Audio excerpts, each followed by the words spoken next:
Longtime Browns beat reporter Tony Grossi on his thoughts about the starting quarterback for the Browns against the Lions.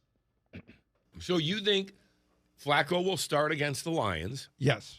But again, I think they want him to play to get him through these 6 games. London, Pittsburgh. and but winning this game helped. Yes, absolutely. Because if you're 0-3, fans are Tony.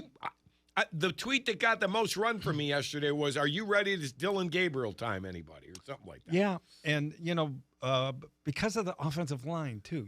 If Conklin gets back on the field, I think Flacco has more confidence in what's in front of him.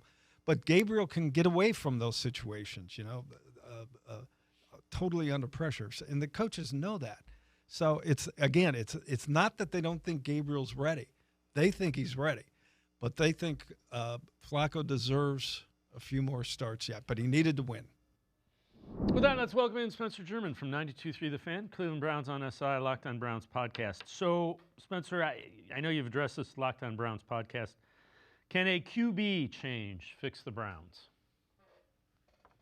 I think it's a complicated question. On some levels, there is an argument to be made that changing things up maybe provides a little bit of a spark. I think the number one argument for maybe moving on from Joe Flacco and trying Dillon Gabriel is just the athleticism that one of these young rookie quarterbacks brings to the table. Joe clearly is a statue in the pocket, right? Like, he looks very much like a 40-year-old quarterback who is having issues kind of navigating things and escaping pressure at times. And so he's a sitting duck back there. It's not that he doesn't still have the ability to throw the football. I think you see at times that still very much is the case. I think he can still read defenses very well. But it's just sometimes the pressure is so quick that he doesn't have a chance to actually make the plays, or he gets flushed out of the pocket. And I think the other thing that complicates it is the offensive line. Like that group has been pretty poor in pass protection so far this season, just in general. It doesn't get any better when you now know that DeJuan Jones is done for the season. And you're going to be counting on probably at least Cornelius Lucas at one of the tackle spots for the rest of the season. And maybe, you still get Leviston in there depending on what Jack Conklin's situation looks like. The sooner they can get him back, the better. But it's not like at this point anybody should expect that Jack Conklin's going to make it through the season fully healthy, because he hasn't done that in years.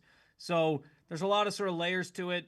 I think ultimately I do think a quarterback change is inevitable at some point. I do think, to Tony's point, that the win over the Packers on Sunday helps steady the ship a little bit, where they don't have to feel quite as pressured to make a change immediately or right this second. But yeah, like Flacco, they can't keep this up. They can't keep trotting this offense out there with Flacco forever. But I think right now you still have to sort of sell to this locker room, hey, we're trying to win. Our season's not over. We're 1-2. We can, if we win this week, we're right back in the mix at 500. And you hope that the run game with Quinshon Judkins can get going a little bit more, and that can become your identity and maybe take some of the pressure off of Joe Flacco in general. And then maybe they start to find some rhythm and can be a little bit better. But I will say this, as much as people wanted there to be a change this past week, it sure came in handy having Flacco out there for that final series where Kevin Stefanski said like 12 seconds was on the fringe of how long they kind of anticipate trying to run those plays to set up a field goal situation, and he executed it perfectly. I don't know if that goes as smoothly with somebody like Dillon Gabriel or Shedeur Sanders. So there is there is sort of the football IQ, the football acumen benefit to having Flacco out there. But yeah, if it continues to look bad, a change is imminent. I just don't know that I'm sold that it's going to be immensely better, because I think this offensive line and the struggles that it's having are going to make any quarterback, or are going to cause problems for any quarterback that's back there. Yeah, that's fair. The other thing that, I would say on the other side of that is relative to Dillon Gabriel. He hasn't played in a regular season game, so he hasn't been game planned against. So that's a whole different level of processing the defense that he ain't going to have time for with the way this line's playing. So I understand why they're slow playing, bringing him in. The line has to play better, and the receivers have to stop dropping the ball. It was better. They just have to stop dropping the ball.